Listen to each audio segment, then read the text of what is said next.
What's up, guys? Heatfireash here. I just got into Master Ball tier for Season 3 of Ranked Doubles. Now I'm going to go over the team that I used to get there. Let's get into it.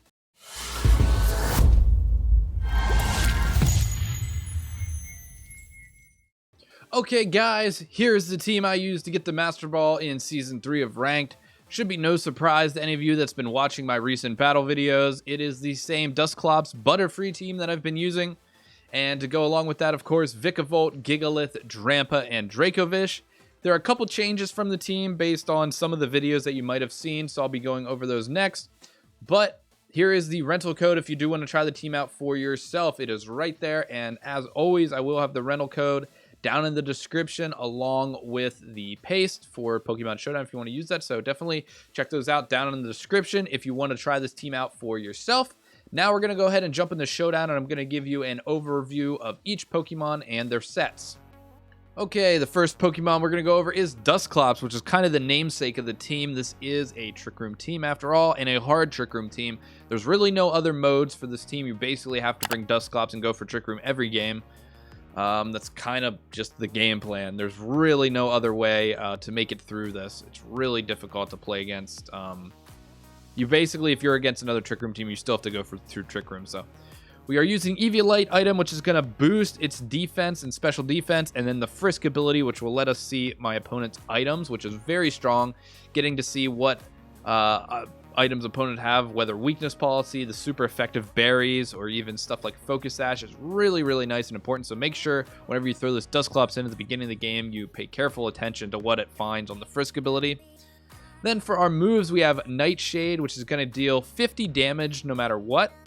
And it's going to be basically used to get some chip damage, or over time it can actually deal a decent amount of damage to a Pokemon, so not to be underestimated. Bulldoze here, that is going to be mostly to trigger Gigalith's weakness policy. So we can go ahead and go for Bulldoze, switch in our Gigalith, and then it'll just have weakness policy triggered right off the bat, which is great. That's basically why it's there. It can also break Focus Sash, though, if it needs to. So definitely a good move to have, especially on this team with Gigalith. Will-O-Wisp is obviously going to be dealing with physical attackers, and getting extra damage in the meantime is also very good. And then lastly, Trick Room, obviously, which is what we're going to almost always be going for in turn 1. And for EVs, we got 252 HP, 84 plus defense, and 172 special defense. Now, I did calc these out for a certain reason. There are certain attacks that lives with these, and I will have a Google Doc in the description down below, so you can check that out. It's going to have all the Pokemon in there with different calcs that I came up with, stuff that lives, so you'll be able to see exactly why this is the EVs spread I decided to go with. And the second Pokemon on the team is going to be Butterfree, and specifically a Gigantamax Butterfree. Butterfree is holding Choice Scarf, which is extremely powerful because usually most things are going to be outspeeding you. But with Choice Scarf, it really lets you get around a lot of problem Pokemon. In fact, there's only a few Pokemon that you have to worry about underspeeding, and that is Timid or Jolly Dragapult, Jolly Barraskewda, Excadrill in Sand, or Ludicolo in the Rain. Those are kind of the only meta Pokemon that are going to be outspeeding a Butterfree with Scarf. So anything else, you should be able to get a Sleep Powder off, no problem, which is, in my mind, pretty crazy. Pretty crazy. And then we also have the Compound Eyes ability, obviously, which is going to give a basically 30% accuracy buff to all our moves, which lets stuff like Sleep Powder and Hurricane always hit, which is pretty broken. Pretty broken, honestly. Butterfree would be one of the best Pokemon in the game if it were not the worst typing ever, and it's super frail, but we'll get into that. So for moves, we got Pollen Puff, which is a great move. It is a 90 base power bug move, which not only is a very broken move when we Gigantamax, it will actually put a status on both opponents' Pokemon.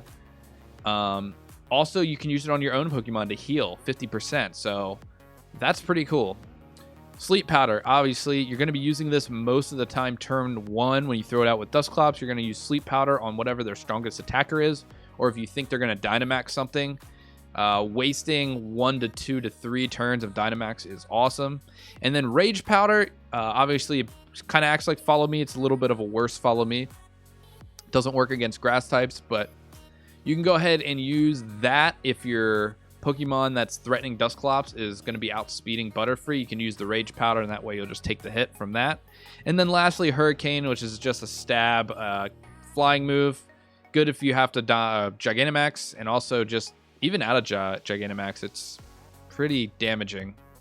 110 base power. So, and for our spread here, we are just going with max special attack, 4 special defense, and max speed with a speed boosting nature. And specifically, we want to be as fast as possible here. And I decided just to put all the extra EVs into special attack because Butterfree is very frail anyway, so it's unlikely it's going to be living much. So, and a lot of times it's completely fine if it just dies first turn. Like if you put something to sleep and then it gets knocked out, cool, you just get to bring in Gigalith for free. So most of the time getting knocked out is completely fine. You do have to be careful not having the focus sash though. Just keep that in mind. But overall, I really, really like running it with Choice Scarf. And also, this being Gigantamax, there are times when you need to, Gigantamax turn 1.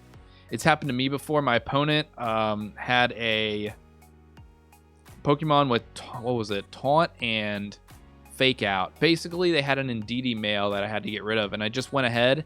No, that's right. Now I remember. It was a Indeedee male with Trick Room and Imprison.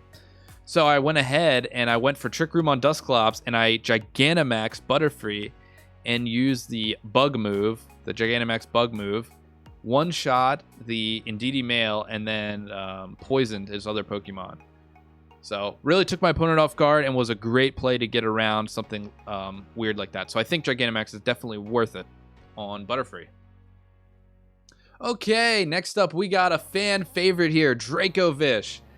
And if you watched the video about this, I showed off kind of using Dracovish in Trick Room because Vicious Rend is absolutely insane. As we can see, 85 power and doubles if it goes first, which is just absolutely crazy. So being in Trick Room lets us almost always go first, which is awesome. So we are running Life Orb on it because I did want to have access to Protect, so no Choice Band. Although Choice Band lets you hit a little bit harder. And Strong Jaw obviously is going to boost Vicious Rend and Ice Fang. So a great ability to be using. Of course, for moves, Vicious Rend, obviously you have to use that. Ice Fang, there are some dragon types and such that you would use Ice Fang against. And then Iron Head is just another move. You can use it against fairies. Most of the time, Vicious Rend is just going to be better. So, I don't know. Iron Head could be anything. I thought it was fine. Maybe Rock Slide could go there. But for me, I don't think I've ever used Iron Head even once. It's always either Vicious Rend or Ice Fang. So that last move's kind of your choice. And Protect. I really like having Protect because there are a ton of fairies out right now. Ton of fairies. So Protect is nice. Max HP. You would be surprised at how much this actually lives with max HP. Of course, like all the rest of the team, down in the description below, I will have the link to some different calcs and stuff I did on living certain moves, so you'll be able to look at that if you want a little better idea of what it can live. But I'm telling you, it's got 100 defense and 80 special defense, so it's with max HP, it's pretty bulky. Then we do have 252 attack, obviously with attack boosting nature, special defense, and we are basically as low speed as we can get. Now, ideally, this would be 0 speed EVs, not 4, but I kind of just got lazy and didn't want to soft reset anymore for it. The only thing you have to worry about not outspeeding is a Claydol under Trick Room, and I've never seen anybody even use Claydol once, so I don't think you have to worry about it. Everything else, you should always be... there's nothing else you'd miss outspeeding with having the 4 IVs, so... Because if you are trying to get it yourself, you have to soft reset over and over to try to get one. And it took me like an hour to get this one, and this one's not even 0 IVs. So you can just keep that in mind. But that is the Dracovish set that I chose to use. All right, now we got my favorite Pokemon on the team, and that is Gigalith with Weakness Policy and the Sand Force ability. So it's kind of like a pseudo Rhyperior here. And I know I had a video saying like, is Gigalith better than Rhyperior? I mean, overall, probably not. But there are some advantages to using Gigalith over Rhyperior. A couple reasons was that Gigalith is not 4 times, or I guess 3 times weak with Rhyperior's ability to water and grass. So it can tank those abilities much, much better. Also, Sand Force is going to let us get a 30% boost to Earth, Rock, and Steel moves when Sand is up. So actually, we're going to be hitting pretty hard, a little bit harder than even Rhyperior when we do have that Sand Force ability active, which is awesome. So for our moves, basically, we're running Earthquake here. He does not get high horsepower, unfortunately, so we got to run Earthquake, Rock Slide, and then also Iron Head. These are the 3 main moves you're going to use. I don't think there's really anything else you'd run on Gigalith. So not quite as many coverage moves for Gigalith, but still enough in my opinion. And then lastly, Wide Guard, which is a really cool ability that not many Pokemon get, but if you don't know, it does protect against spread moves. So stuff like Earthquakes, Rock Slides, Heat Wave, Dazzling Gleam, stuff like that, Wide Guard will protect from, which honestly is just awesome and really helps. And then in Dynamax, it does become Max Guard, so you do still get to use Protect if you're Dynamaxed. And Wide Guard is just another reason, or another advantage it has over Rhyperior, because Rhyperior does not get Wide Guard. And for our EVs here, we got max HP, max attack, and then 4 special defense. And obviously it is an attack boosting nature and minus speed nature. And here we do have 4 speed EVs, or sorry, 4 speed IVs here. And the reason we're doing that is so that we can outspeed Dusclops by 1, which means in Trick Room, Dusclops will always go first, which means we can hit Bulldoze on Dusclops, and that will trigger the weakness policy of Gigalith, and we will be able to attack with the weakness policy boost always. So as you can see, the speed is 1 higher. So he's 1 speed faster than Dusclops, like I said. So that's really going to help out, and that is pretty necessary in my opinion, because I played some games before I made this change, and it's just so much worse when Gigalith attacks without getting the weakness policy, and then you Bulldoze after. It kind of sucks when that happens. So I think you do need it on this team in particular. And another really cool Pokemon that I wanted to use on this team is Drampa. Drampa, honestly, really underused in my opinion. It's got a great special attack stat. It's very slow, obviously, but that's good for Trick Room. And it can go ahead and take use of the Throat Spray item, which is a cool new item that after you use a sound-based move like Hyper Voice, it boosts your special attack by 1. And Drampa gets Hyper Voice with Stab, which is crazy. So you can go ahead and Hyper Voice, hit 2 Pokemon, get the Throat Spray boost, and then also we have Berserk, which is going to also raise the special attack by 1 if you're under 50% health. So it's not hard at all to be, 2 times special attack on Drampa. It's not hard. And then after that, we're going for Draco Meteor for our stab dragon move, and then Flamethrower for coverage, which is really great. Deals with any Pokemon that are weak to fire, really. I mean, stuff like Durant, you basically need this for stuff like Durant. So good coverage move. And then Protect, obvious. And then Hyper Voice is pretty much needed.